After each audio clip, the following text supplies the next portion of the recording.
Everyone, welcome to week 5.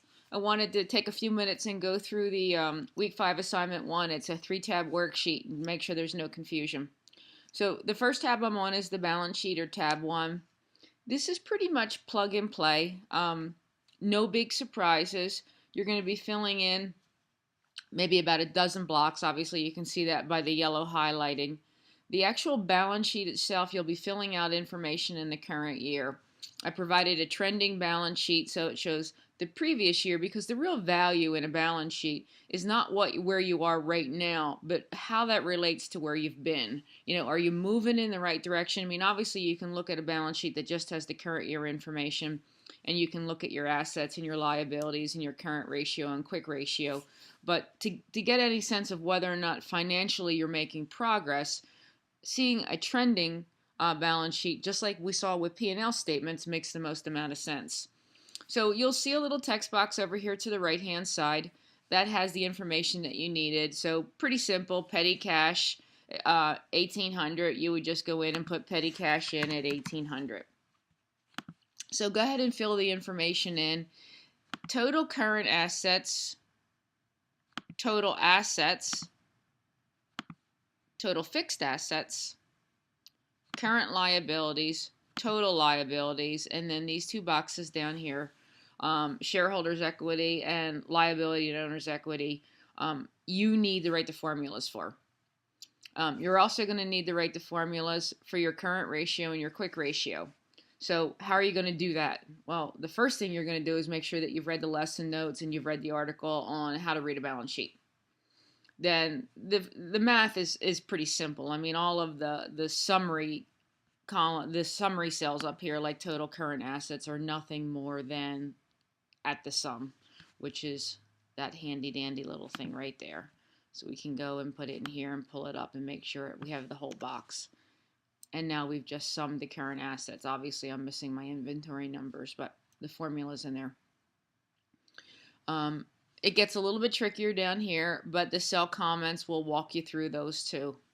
I want you to write the formulas because I want to make sure that you understand the relationship between the numbers. Then you're going to calculate your current assets and do a current ratio and a quick ratio. This is talked about in your lesson notes. It's also was in the last week's seminar and is talked about in the article that I've asked you to read. That's going to give you an indication at a glance of how this restaurant is doing assets to liabilities. And just like businesses are like people, when you get to the point where you owe more than you owe more than you own, you got a problem. And that's exactly what a balance sheet speaks to. Obviously, there's a lot of other information in the balance sheet. I talk about this in the lesson notes, and it's in the article as well.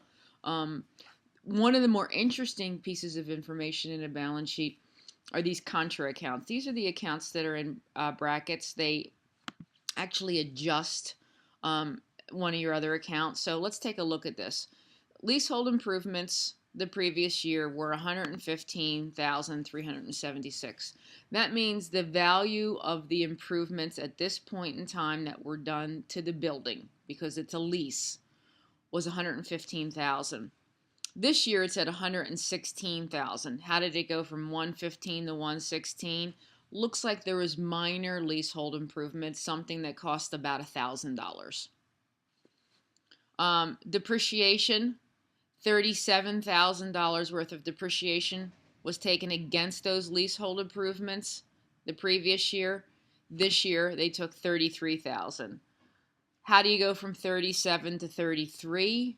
Well, some things were depreciated last year that are no longer being depreciated this year. They came to the end of their useful life, so we lost about $4,000 in items that could have been depreciated. So, something that had a 10-year life, the end of its 10th year happened last year. So what this tells us is that leasehold improvements have a value of about $116,000 right now. They have about $33,000 worth of accumulated depreciation.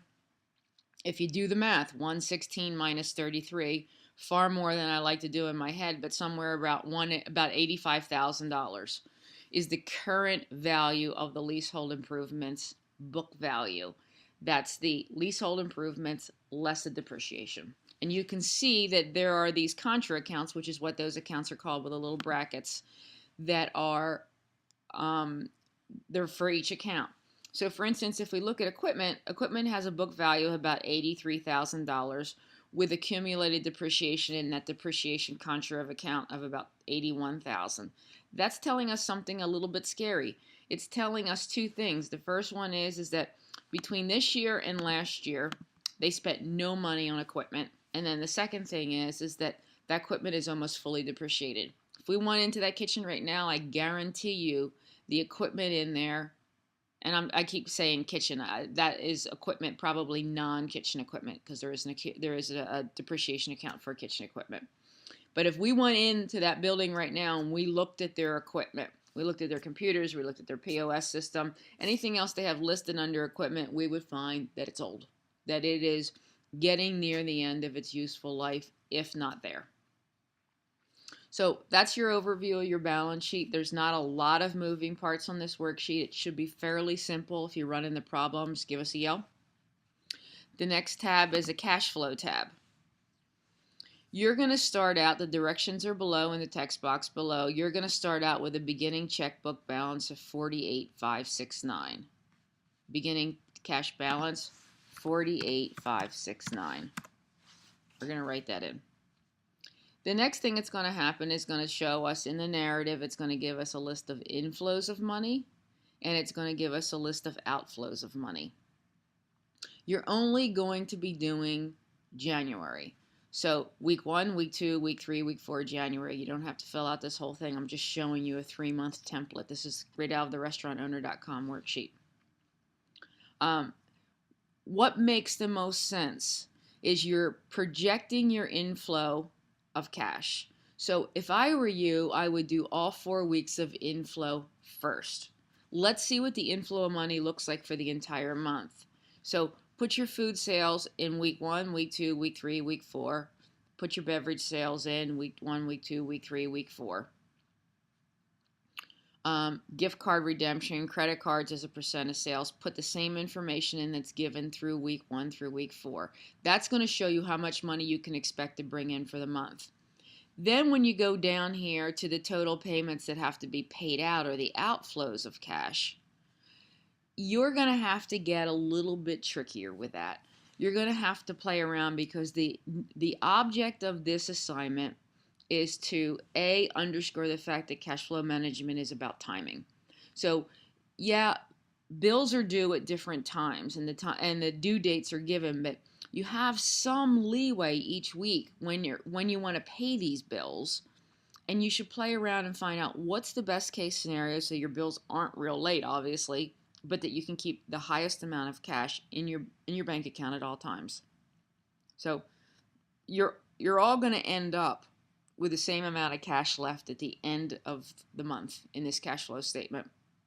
The real trick, again, is your ending cash balance down here. How do you keep it as high as possible each week so you're not getting close to the bottom? So, again, that's pretty much plug and play. It's going to require some judgment on your part. More than anything else, I have 2 objectives. The first one is that you understand how to work with a cash flow statement, and the second is that it underscores the fact that cash flow is about timing, and that you're playing with the timing of your bills so that you can have the most amount of cash. All right, let's take a look at your daily flash report here. A daily flash report, and I've talked about this in the lesson notes, is really a report that gives the information that you value. I chose to create a daily flash report that shows prime cost without taking an inventory. And I did that because inventory can be a deal breaker for a lot of restaurants. So we're creating this daily flash report without inventory that's going to give us a prime cost at the end of each day. And what you're going to quickly find out is that the prime cost percent today is going to be fairly erratic depending on how much food orders came in each and every day.